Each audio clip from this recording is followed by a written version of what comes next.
This channel does not promote any violent, harmful, or illegal activities. All content provided by this channel is meant for an educational purpose only. আকাশে স্বর্গীয় দৃশ্য, সুন্দরবনের আকাশে সূর্য বলয়, মথুরাপুরে স্কুলের পড়ুয়াদের উচ্ছ্বাস। মিনিট দশেক ধরে আকাশে দেখা মিলেছে এই সূর্য বলয়ের। এখন প্রশ্ন হচ্ছে সূর্য বলয় কি? শিক্ষকের কাছ থেকে এটাই শিখেছে আজকে স্কুলের পড়ুয়ারা। সিরাস মেঘে আলোর খেলা, মেঘের মধ্যে বরফ কণায় আলোর প্রতিসরণ, যার ফলস্বরূপ ঝকঝকে আকাশে এই সূর্য বলয়। অন্যদিকে দিন কয়েক ধরে টানা বৃষ্টিতে রাজৌরি নদীতে আচমকায় জল বাড়ায় বিপত্তি। আটকে পড়ে এক কিশোর, জলের ঊর্ধ্বশ্বাস উদ্ধার কাজ। ছবিটা একবার দেখুন, দারুণ ছবি।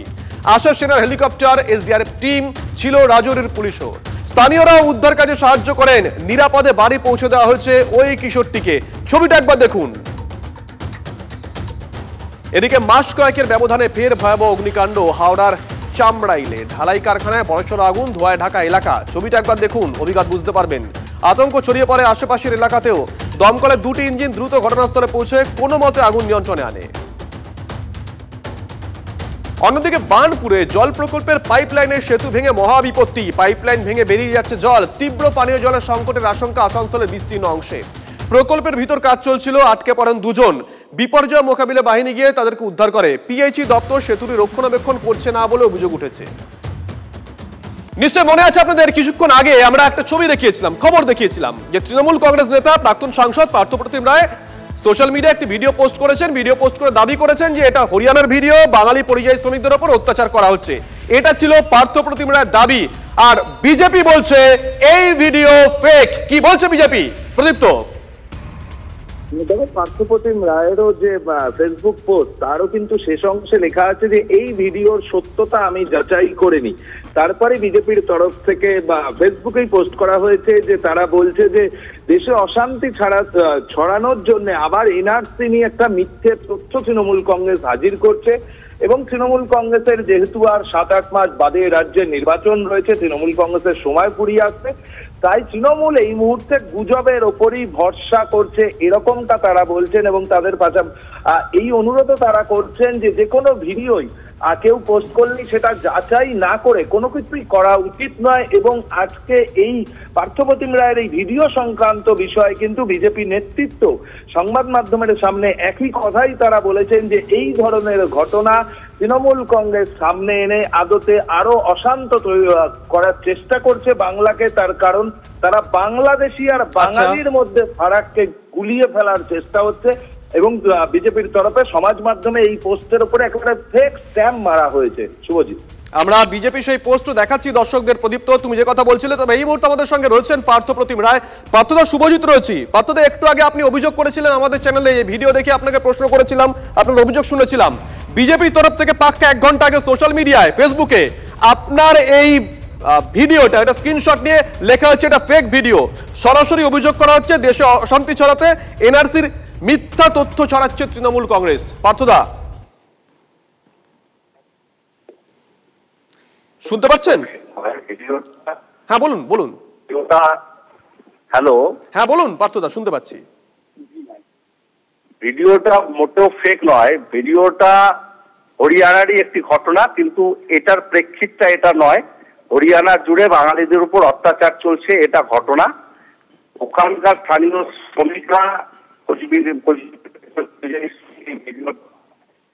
উদ্বিগ্নতায় রয়েছে, তারা বিভিন্নভাবে অত্যাচারিত। তারা হয়তো ভুলবশত অন্য একটা হরিয়ানারই। একটু সরে গিয়ে কথা বলা যাবে? অডিও খুব সমস্যা হচ্ছে, একটু এদিক ওদিক গিয়ে যদি। শুনতে পাচ্ছেন? হ্যাঁ বলুন। হ্যালো, হ্যাঁ বলুন। শোনা যাচ্ছে? হ্যাঁ শুনতে পাচ্ছি, বলুন বলুন। ভিডিওটা মোটেও ফেক নয়। ভিডিওটা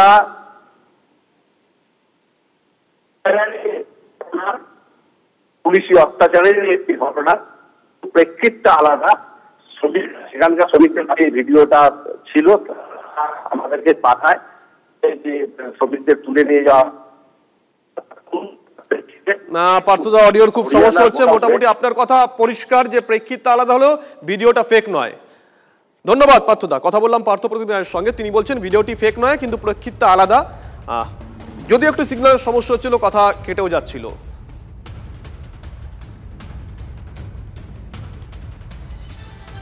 ব্যাক টু ব্যাক আরো একটা খবরের আপডেট আপনাদেরকে আমরা দেখিয়েছিলাম, নিশ্চয়ই মনে আছে যে কাটোয়ায় রাজা গ্রামে বিস্ফোরণে এনআইএ তদন্ত চেয়েছিলেন একজন আইনজীবী তথা তৃণমূলের জেলা যুব সহসভাপতি। তখনও পর্যন্ত তিনি জেলা যুব সভাপতি ছিলেন, কিন্তু এবার দলের তরফ থেকে বহিষ্কার করা হয়েছে ওই জেলা যুব সভাপতি শুভেন্দু কুমার দাসকে।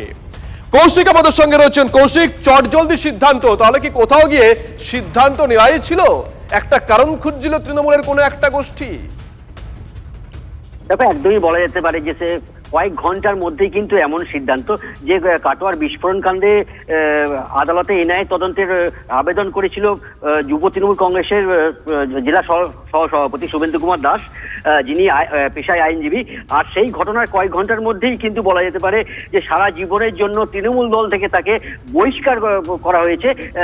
আজকে সন্ধ্যা নাগাদ তৃণমূলের জেলা সভাপতি তিনি একদম সাংবাদিক বৈঠক করেছেন এবং তিনি স্পষ্টভাবে জানিয়ে দিয়েছেন যে অভিষেক বন্দ্যোপাধ্যায়ের নির্দেশেই কিন্তু দল বিরোধী কাজ সহ একাধিক দল বিরোধী কাজের অভিযোগ রয়েছে তার বিরুদ্ধে। ঠিক সেই কারণের জন্যই দল থেকে বহিষ্কার করা হয়েছে।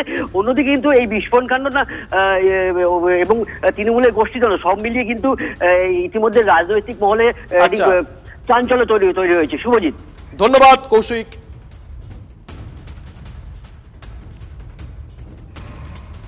সর্বভারতীয় তৃণমূল কংগ্রেসের সাধারণ সম্পাদক মাননীয় অভিষেক বন্দ্যোপাধ্যায়ের নির্দেশে পূর্ব বর্ধমান জেলা তৃণমূল যুব কংগ্রেসের সহসভাপতি, কাটোয়া বিধানসভার অন্তর্গত দাঁইহাটের বাসিন্দা শ্রী শুভেন্দু কুমার দাস ওরূপে সুমনকে দল বিরোধী কার্যকলাপের জন্য আজীবন দল থেকে বহিষ্কার করা হলো।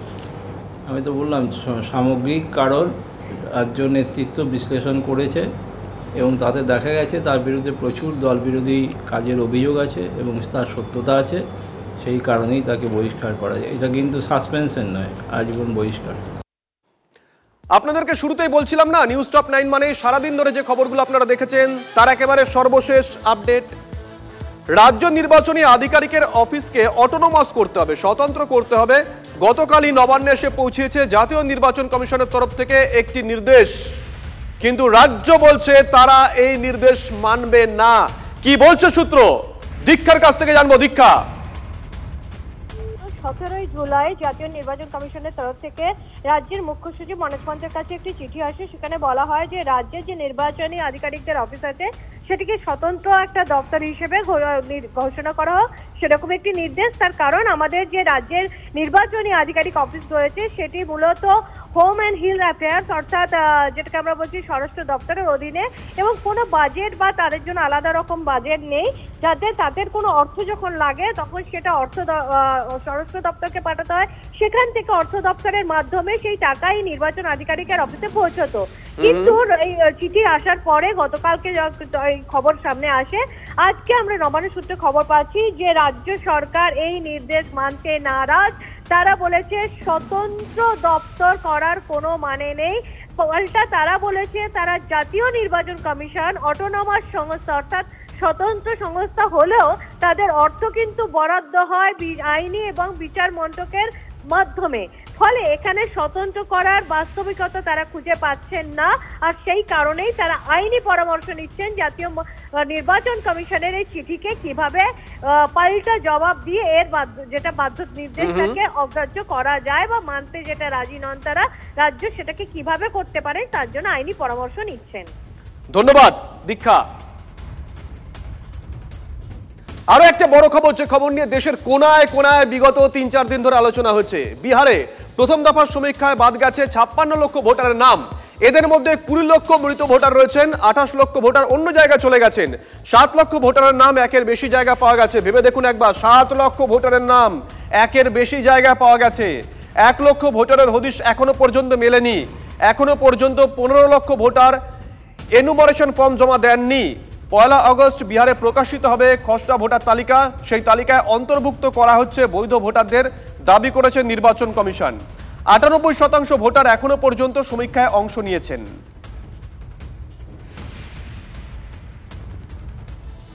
আর এবার তার কথা বলবো, যখন ভোটের কথা বলছিলাম, তিনি মানে এই তার রাজনৈতিক ক্যারিয়ারে অনেকগুলো সিম্বল নিয়ে ভোটে দাঁড়িয়েছেন। রাজনৈতিক দলবদলের বাজারে বোধহয় তিনি ম্যান অফ দ্য ম্যাচ। তিনি কংগ্রেস করতেন, তিনি তৃণমূল কংগ্রেস করলেন, তিনি বিজেপি করলেন, তিনি আবার তৃণমূল কংগ্রেস করলেন।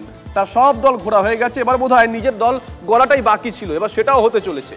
26-এর ভোটে রাজ্যে নতুন দল, সৌজন্যে ভরতপুরের তৃণমূল বিধায়ক হুমায়ুন কবির।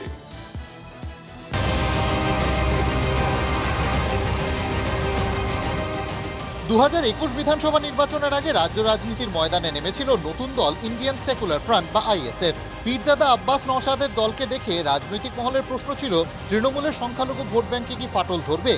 ভোটের ফলে তেমন কোনো পার্থক্য দেখা যায়নি। শুধু জোড়াফুলো পদ্মের দাপটের মাঝে একমাত্র তৃতীয় পক্ষ হিসেবে বিধানসভায় এন্ট্রি নিয়েছিলেন নওশাদ সিদ্দিকী। এবার রাজ্য তেতে উঠছে 26-এর বিধানসভা নিয়ে। ঘর গোছানোর পালায় তৃণমূলে যেন ঘর ভাঙার আশঙ্কা। সঙ্গে রাজ্য রাজনীতিতে নতুন দলের কড়া নাড়া। সৌজন্যে ভরতপুরের তৃণমূল বিধায়ক হুমায়ুন কবির। দল গঠন করতে হবে। আমি শুধু দলটা যেটা করব সেটা শুধু মুর্শিদাবাদ কেন্দ্রিক করব না, এক কথায় 50টা 52টা বিধানসভা সিট নিয়ে আমি দলটা করব। আইএসএফ এর মতো দিন বদলের ডাক দিচ্ছেন না। হুমায়ুনের যা মতিগতি, তিনি কিং নন, কিং মেকার হতে চান। ভাগ বসাতে চান সংখ্যালঘু ভোট ব্যাংকে। চাষ করতে গেলে যেটা শক্ত বলদ দরকার, সেই বলদদের কোনো গুরুত্ব না দিয়ে ছাগল দিয়ে ধান মারা হচ্ছে মুর্শিদাবাদ জেলায়। তো সেই বলদদের পক্ষে লোক আছে না ছাগলদের পক্ষে লোক আছে মুর্শিদাবাদ জেলায়, সেটা একবার এনাদেরকে চাক্ষুষ করানোর দরকার আছে। নেত্রী একাই 100। মুখ্যমন্ত্রী নিয়ে আত্মবিশ্বাসী, কিন্তু জেলার নেতাদের বিরুদ্ধে ক্ষোভ দেখিয়ে নতুন দল করছেন। বলছেন দলে থেকে কাজ করতে না পারার সেই পরিচিত লাইন।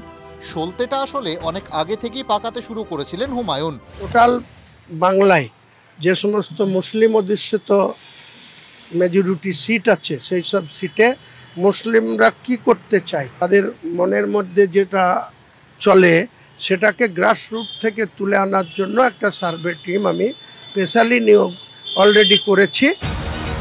সংখ্যালঘু ভোট, হুমায়ুনের দল কি এই একটা অঙ্কে সমীকরণ বদলানোর ক্ষমতা ধরবে? অনেকেই দল ছেড়েছেন, কিন্তু দলের যাদের নির্দেশ দল যেভাবে চলছে সেটা ভুল হোক ঠিক হোক সেটাকে মেনে নিয়ে চলতে হবে। উনি বলছেন যে আলাদা দল করে প্রমাণ করতে চান যে চাষ বলদ দিয়েই হয়, ছাগল দিয়ে হয় না। উনি বলদ হতে চান না, আমরা তিনি এখন নতুন দল করছেন না, তৃণমূল তাকে দিয়ে একটা দল করিয়ে নিচ্ছে খুব প্রশমিত করার জন্য। সেটা আমার মনে হয় যে অঞ্চলে তিনি দলটি করবেন সেখানকার মানুষ বুঝতে পারবেন। তৃণমূল কংগ্রেস একটা বিরাট বড় পরিবার, বড় দল। কেউ যিনি যা বলছেন বলুন, সবাই নজর রাখছে, সময় এলে দেখতে পাবেন।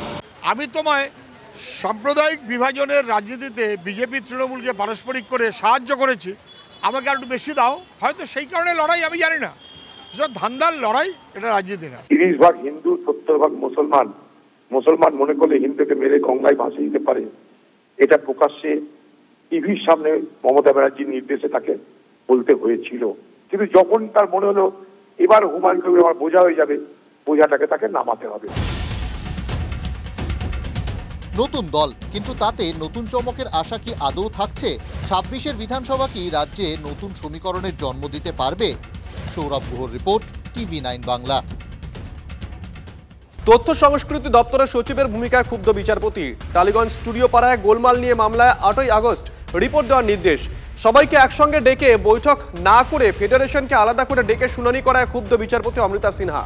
তথ্য সংস্কৃতি সচিবের এত দুঃসাহস কি করে হয়, প্রশ্ন বিচারপতির। কিছু একটা চলছে, কিছু ঢাকা দিতে একজন সিনিয়র আইনজীবীকে এনে ম্যানেজ করার চেষ্টা হয়েছে, ধমক বিচারপতি। মেট্রো রেকের দরজায় কালো রং স্প্রে করার অভিযোগ এক যুবকের বিরুদ্ধে। ছবিটা একবার দেখুন। কালো রং স্প্রে করে ক্রস আঁকার অভিযোগ। গত 27 জুন কবি সুভাষ দক্ষিণেশ্বর রুটে মেট্রো রেকে এই ঘটনা ঘটায় ওই যুবক, কিন্তু কি কারণে এই ঘটনা ঘটিয়েছে তা এখনো পর্যন্ত স্পষ্ট নয়। মেট্রো কর্তৃপক্ষ ওই যুবকের বিরুদ্ধে ইতিমধ্যে অভিযোগ দায়ের করেছে।